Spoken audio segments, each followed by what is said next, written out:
Hi everyone, welcome to Taxila Academy99। আশা করি প্রত্যেকদের প্রতি আপনি খুব ভালো আছেন। চলুন না, আজকের ভিডিওটা খুব সুন্দর হতে চলেছে ইন্ট্রোডাক্টরি সাবজেক্ট ইটের উপরে। হ্যাঁ, এখান থেকে একটা প্রশ্ন আসে যে ইন্ট্রোডাক্টরি সাবজেক্টটা কি অ্যাকচুয়ালি। হ্যাঁ, যখন কোনো সাবজেক্ট থাকে না সাধারণভাবে কোনো সেন্টেন্সে, সেটাকে আমরা ইন্ট্রোডাক্টরি সাবজেক্ট বলে থাকি। হ্যাঁ, এখানটাতে দেখুন না, এটি পেন। আমরা সাধারণভাবে কী বলে থাকি, যখন আমাদের ভাষার মধ্যে, বাংলা ভাষার মধ্যে এটি শব্দ প্রকাশ পায়, তখন আমরা কি বলে থাকি, ইট ইজ এ পেন। তাহলে কি স্বাভাবিকভাবে এটা আমরা ব্যবহার করে থাকি, এটা আমরা সকলেই জানি। তো এটা কি মানে সমস্ত জায়গাতে মানে এটি শব্দ থাকতে হবে তাহলে কি ব্যবহার করতে পারবো না। এখানে যে তিনটি উদাহরণ দেখতে পাচ্ছেন না, বনের রাজা সিংহ, রবীন্দ্রনাথ যিনি গীতাঞ্জলি লিখেছিলেন, ঘোষণা করা হয়েছে। হ্যাঁ, এইরকম জায়গাতেও কিন্তু আপনি এই ইন্ট্রোডাক্টরি সাবজেক্টটা ব্যবহার করতে পারবেন। প্রত্যেকটা এখানে যে তিনটে সেন্টেন্স আছে তার এক একটার এক এক রকম বৈশিষ্ট্য আছে। সেই বৈশিষ্ট্যগুলো কি চলুন না এক একটা করে লিখে আর ব্যাখ্যা করি আপনার কাছে। বনের রাজা সিংহ, it is said that the lion is the king of the forest। হ্যাঁ, আসুন, এই যে it is said lion is the king of the forest, বাংলাতেও এখানে রয়েছে বনের রাজা সিংহ, মানে কি lion is the king of the forest. প্রশ্ন হচ্ছে তাহলে এই যে ইট ইজ সাইড এটা কোথা থেকে আসলো? এটা কি উড়ে এসেছে নাকি? হ্যাঁ, এটা কি ভিনগ্রহের জন্য মানে ভিনগ্রহ থেকে এসেছে নাকি? না, ফ্যাক্টরটা হচ্ছে যখন মানে এই জায়গাতে খুব মানে মানে মানে মনোযোগ দেবেন, অবশ্যই রিকোয়েস্ট করবো আপনাকে, যে যখন আমাদের মতন ম্যাক্সিমাম মানুষ যে কথাগুলো বলে থাকে তখন তো আমরা বলি না যে মানুষজন এটা বলে, আমরা বলি না, কারণ আমরা তো তার মধ্যেই পড়ে থাকি। হ্যাঁ, যখন কোনো কথা ম্যাক্সিমাম মানুষ বলে থাকবে বা বলে, সেই জায়গাতে ওই মানুষ যে বলছে মানে আমরা কিন্তু এটাকে আলাদাভাবে বলতে পারি। প্রত্যেকে বলে যে বনের রাজা সিংহ, কিন্তু আমরা সাধারণভাবে এভাবে বলি না, আমরা বলি কি ও বনের রাজা সিংহ, মানে উজ্জ্ব থাকছে বাংলা ভাষাটা। যে বলা হয় বনের রাজা সিংহ বা প্রত্যেকে বলে, এই যে কি বলা হয় কিংবা প্রত্যেকে বলে বনের রাজা সিংহ। হ্যাঁ, এই পোর্শনটা কিন্তু মিসিং থাকে বাংলা ভাষার মধ্যে, কিন্তু ইংরেজিতে আপনাকে বলতে গেলে কিন্তু এইভাবেই আপনাকে বলতে হবে যে ইট ইজ সাইড। তার মানে এই যে ইটটা, এই যে ইট ইজ সাইড, এই ইটের কি অর্থ আসছে, মানে এখানে অ্যাকচুয়ালি কোনো এই ইট মানে এটা বা এটি এরকম কোনো অর্থ নেই। এর মধ্যে বিরাট পরিমাণে মানে অনেক মানুষ আছে এর ভেতরে যারা বলছে কিন্তু উজ্জ্বল থেকে। হ্যাঁ, এইরকম যখন মনে হবে আপনার, তখন কিন্তু আপনি ইট ইজ সেইড এটা আপনি কিন্তু ব্যবহার করতে পারবেন। যদি বলে আর একটা উদাহরণ, যেমন কি কৃষ্ণ গহ্বর বা ব্ল্যাক হোল, ওটা তো কালো। হ্যাঁ, আমরা যারা পড়েছি তাহলে এইভাবে কিন্তু বলতে হবে ব্ল্যাক হোলটা কালো, তা ব্ল্যাক হোল ইজ ব্ল্যাক, এটাও রাইট। আবার অনেকে আপনি এইভাবে বলছেন যে অনেকে বলে যে ব্ল্যাক হোলটা কালো, আপনি যে কনফার্ম নন সেই যে ক্ষেত্রটাতে, মানে এই যে আপনি কনফার্ম নন সেই ক্ষেত্রটাতে কিন্তু আপনি এইভাবে বলতে পারেন যে it is said black hole is black. হ্যাঁ, এই যে জায়গা এইরকমভাবে আপনাদের লাইফে যদি কোনো কিছু থেকে থাকে বা আপনারাও এরকম মানে সবাই বলে থাকে, কিন্তু এই সবাই বলছে বা আমি মানুষ আমি বলছি এইভাবে যে তারা একটু উজ্জ্বল থাকছে, এই ক্ষেত্রগুলিতেও কিন্তু আপনি এই ইন্টারেক্টিভ সাবজেক্ট ইটটাকে ব্যবহার করতে পারেন। এখান থেকে একটা প্রশ্ন আসে যে সব জায়গায় কি ইটের পরে ইজি বসবে, অন্য কিছু আসবে না? হ্যাঁ, অবশ্যই আসতে পারে, ওয়াজও আসতে পারে, তবে আপনাকে মাথায় রাখতে হবে যে ইটের পরে কখনো প্লুরাল কোনো ভার্ব বসে না, ইটের পরে সবসময় সিঙ্গুলার ফর্ম বসবে। তারপর দেখো না ইটের পরে ইজ বসেছে এখানে। তো আশা করি এখানে ক্লিয়ার হয়েছে।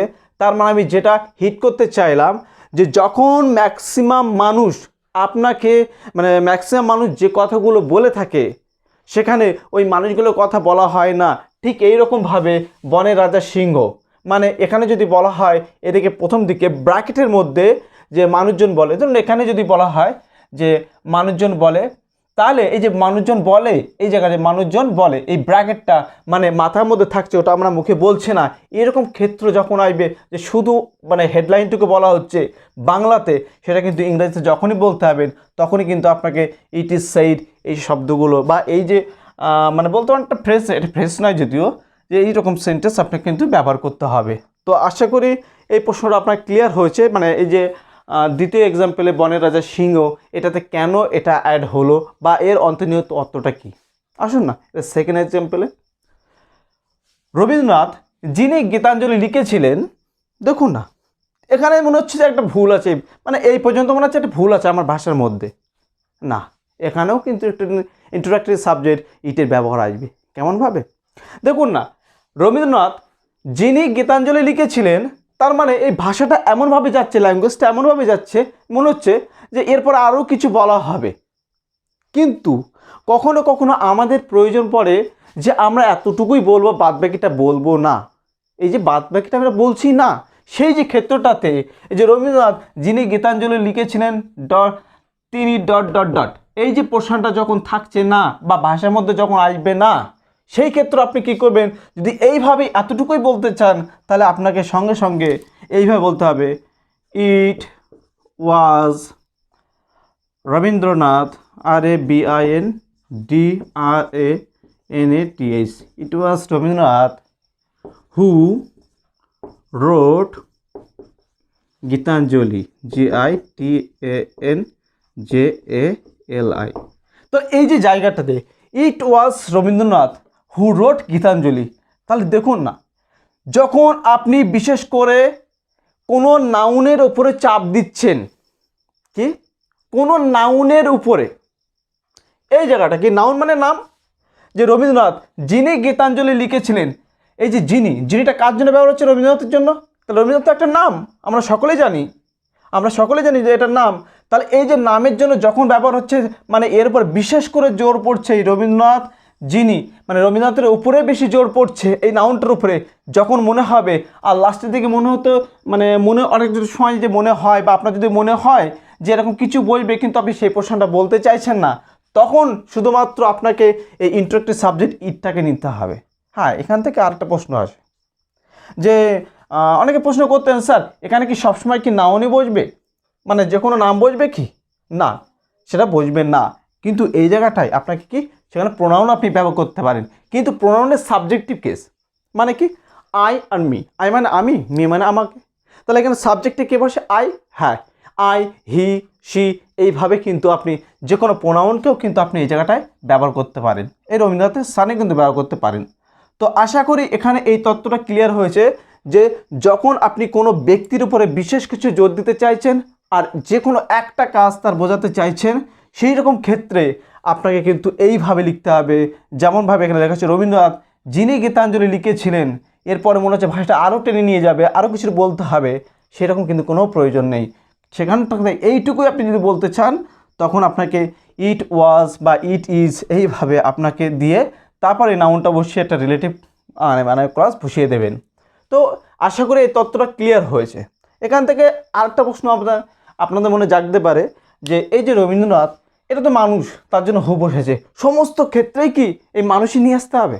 না, এখানে কিন্তু আপনি যদি বলেন অন্য কোনো বস্তু বা অন্য কিছু নিয়ে আসবেন, যে কোনো একটা প্রোনাউন, যেমনভাবে একটা উদাহরণ ধরি না, পেন যেটা দিয়ে আমি লিখি, এই দেখতে পাচ্ছেন পেন যেটা দিয়ে আমি লিখি, তাহলে কি আমি কিন্তু আর বাদ বাকিটা আমি বলতে চাইছি না। এই যে ক্ষেত্রে it is pen, it is actually হয় it is the pen that is used, মানে যেটা ব্যবহার করা হয়, যদি বাংলা ভাষার মধ্যে একটু ভুলে এসেছে যে it is pen that is used, যে এটা একটা পেন যেটা ব্যবহার করা হয়, মানে কি পেন যেটা ব্যবহার করা হয়, এই যে ক্ষেত্রটাতে, তাহলে এখানে আমি কিন্তু দ্যাট ব্যবহার করলাম। এইভাবে যে রিলেটিভ প্রোনাউনগুলো রয়েছে, হু, হুইচ, হোয়াট, হোয়েন, হাউ, এটা প্রসঙ্গক্রমে বা সেন্টেন্সের পরিপ্রেক্ষিতে আসে, আপনারা কিন্তু সেইগুলো ব্যবহার করতে পারেন। তো আশা করি এই সেন্টেন্সটা আপনার ক্লিয়ার হয়েছে। আর এরপরে আরেকটা জিনিস দেখবেন যে ঘোষণা করা হয়েছে, আমাদের কি হয়, ভার্ব আছে অনেক সময়, মেন ভার্ব, শুধু মেন ভার্বটা ব্যবহার, কি রে কাজটা করা হয়েছে, হ্যাঁ হয়ে গেছে, হ্যাঁ is done, it is done, মানে যখন আপনি কোনো বিষয়কে বলতে চাইছেন না, অনলি ভার্বটাকে বা কার্যটাকে বলতে চাইছেন, তখন কিন্তু আপনাকে ইন্টারেক্টিভ সাবজেক্ট কিন্তু ব্যবহার করতে হবে। যেমন আমি এখানে দেখুন না, ঘোষণা করা হয়েছে, যেমন অনেক সময় দেখবেন রাস্তা থেকে যে সে গ্রাম পঞ্চায়েত হতে পারে বা মিউনিসিপ্যালিটি হতে পারে, বিভিন্ন জায়গাতে ঘোষণা করে যায়, হ্যাঁ ঘোষণা হয়েছে, হ্যাঁ এই যে জাস্ট এই ভাবটুকু কথা বলছেন, ঘোষণা করা হয়েছে, কে ঘোষণা করেছে, কি ঘোষণা করেছে, কিচ্ছু চাইছে না, হ্যাঁ এরকমও যখন আসবে তখন কিন্তু আপনাকে ইন্টারেক্টিভ সাবজেক্ট এই ইট দিয়েই শুরু করতে হবে। মানে এখানটা যদি লেখা হয় ঘোষণা করা যদি প্রেজেন্টের ঘটনা, তাহলে আমি বলবো it is declared, CLARED, it is declared. তো এখানটাতে যখন কোনো ভার্ব থাকবে তখন কিন্তু আপনি এইভাবে আপনি নিজে থেকেই বলতে পারবেন। তো আশা করি তথ্য আপনাগুলো ক্লিয়ার হয়েছে।